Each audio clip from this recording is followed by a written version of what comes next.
জীবনে এমন কিছু করো যেখানে আপনি না থাকলেও যেন আপনার নাম করে, যেখানে আপনি পৌঁছাবেন সেখানে যেন আপনার জন্য ওয়েট করো। আমি সমীরশীল সবাইকে স্বাগত জানাচ্ছি। আমি একটা বৌদ্ধদেবের একটা গল্প বলবো।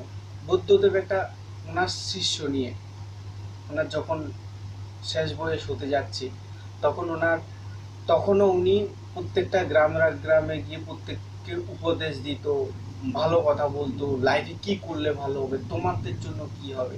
তখন উনি ওনার শিষ্যটাকে নিয়ে উনি একটা গ্রামের দিকে রওনা করেছে। তো গ্রামের দিকে যখন রওনা করেছিল, হাঁটতে হাঁটতে 2 কিলোমিটার মতো হাঁটলো।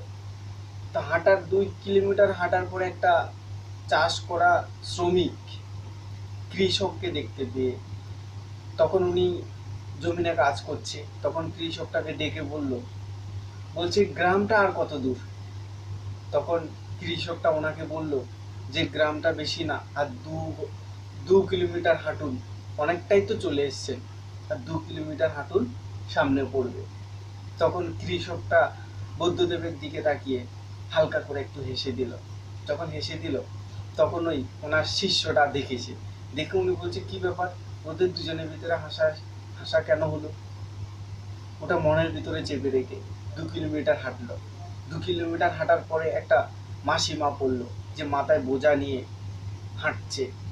তখন বুদ্ধদেব ওনাকে দাঁড় করিয়ে বলল, মাসিমা আর কত দূর আছে গ্রামটা।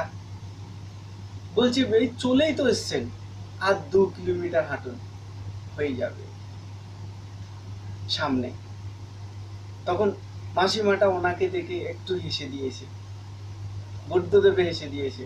তখন ওনার শিষ্যটা দেখে, ওদের হাসাহাসি দেখে, কি 2 কিলোমিটার উনিও বললো, উনিও বলছে, ওনার চেপে রেখেছে, চেপে রেখে হাঁটলো 2 কিলোমিটার। হাঁটার পরে আরেকটা লোক পড়লো, একটা যারা গরু চাষ করে, তাদের গরু নিয়ে যাচ্ছে। তখন গরু নিয়ে যখন যাচ্ছিল, তখন ওনাকেই জিজ্ঞেস করলো বুদ্ধদেব, গ্রামটা আর কত দূর।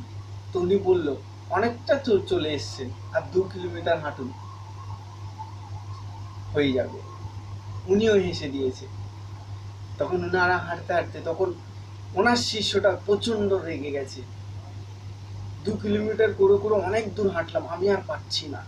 তখন বুদ্ধদেবকে দাঁড় করিয়ে বলছে, আপনি দাঁড়ান, আপনাকে তো কোনো কথা প্রশ্ন করার আমার সাহস নেই, তারপর আপনাকে আমার একটা কথা জিজ্ঞেস করা ছিল।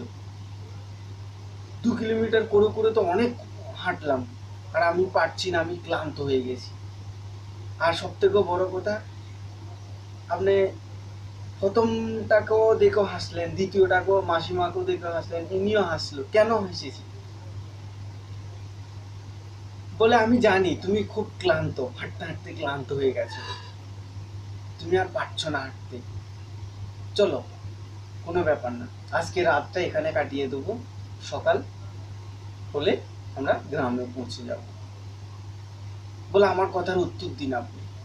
তখন উনি কথার উত্তরটা দিল, দেখো আমাদের 4 জনেরই একই কাজ, আমাদের 4টে লোকের একই কাজ।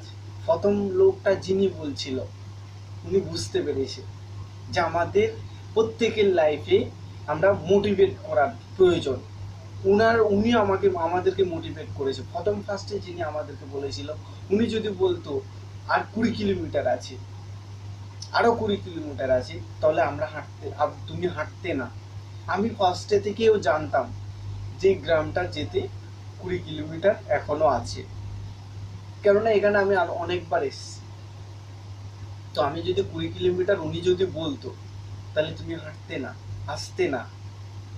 ওই জন্য উনি 2 কিলোমিটার করে বলেছে। তো সামনেরটাও 2 কিলোমিটার বলেছে, 3 নম্বরটাও 2 কিলোমিটার বলেছে, তাহলে কত কিলোমিটার এসছি? 6 কিলোমিটার, অনেকটা চলে এসছি। আমি 2 কিলোমিটার নিয়ে এসেছি, তাহলে 8 কিলোমিটার আমরা চলেই এসছি হাঁটতে হাঁটতে। তাহলে তুমি তো হাঁটতে না। তো আমাদের 4 জনেরই কথাতে তাহলে আমরা 2 কিলোমিটার করে 8 কিলোমিটার চলে এসেছি, তাহলে আর বেশি দূর নেই। তো আমাদের 4 জনেরই কথার অর্থ ছিল আমাদের মোটিভেট করা, তোমাকে কম কম করে বলে আমরা অনেকটা এগিয়ে চলে এসেছি। তো আমাদের প্রত্যেকটা মানুষের লাইফও যদি একটা হারানো ব্যক্তি হন, হেরেও যান লাইফে, তাও যে মানুষটা আপনার হেরে যাওয়া কাজটা উনি করতে চাইছে, তাকে কখনো বলবেন না যেটা তুমি পারবে না। কেননা তোমার দ্বারা যেটা হয়নি সেটা ওনার দ্বারা হবে না, সেটা কোনো কথা নয়। ওনার দ্বারা হয়তো হতেই পারে, ওনাকে আপনি মোটিভেট করে দিন, হ্যাঁ হয়ে যাবে, বেশি দূর না, কাছে পৌঁছে গেছো তুমি। তো আমাদের প্রত্যেকটা মানুষের লাইফে আমরা যদি মোটিভেট করি, তাহলে প্রত্যেকটা মানুষের প্রত্যেকের লাইফে সাকসেসফুল হয়ে যাবে। তো thank you, best of lakh.